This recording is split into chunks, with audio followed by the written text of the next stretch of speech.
Hi friends, இந்த வெயில் காலத்தில் உங்களுக்கு முடி ரொம்ப கொட்டுதா? அப்போ இந்த ரெமடியை ஃபாலோ பண்ணுங்கள்.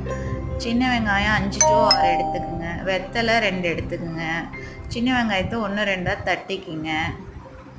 அப்புறமா ஒரு சின்ன வாணலியில் வெத்தலையை கிள்ளி போட்டுட்டு அந்த சின்ன வெங்காயத்தையும் போட்டுட்டு தேவையான அளவு தேங்காய் எண்ணெய் விட்டுக்குங்க. அப்புறம் இதை அடுப்பு சிம்மில் வச்சு நல்லா கொதிக்க விடுங்க. கொதிச்சதுக்கப்புறம் இந்த வெத்தலை நல்லா பொரிஞ்சிருக்கணும். சின்ன வெங்காயோட சாறு அந்த எண்ணெயில் இறங்கியிருக்கணும். ஸ்பூன் போட்டு நல்லா கிளறி விட்டுக்குங்க. இது ஆறுனதும் ஒரு பாட்டிலில் இதை வடித்து ஸ்டோர் பண்ணிக்கிங்க. தினம் காலையில் தலை சீவரப்போ இந்த எண்ணெயை மசாஜ் பண்ணி காலையிலையும் சாயந்தரம் இந்த எண்ணெய் மசாஜ் பண்ணி தேய்ச்சிக்கிட்டே வாங்க. கண்டிப்பாக ஹேர் ஃபால் குறையும். இந்த ரெமடியை ஃபாலோ பண்ணுங்கள். பாய்.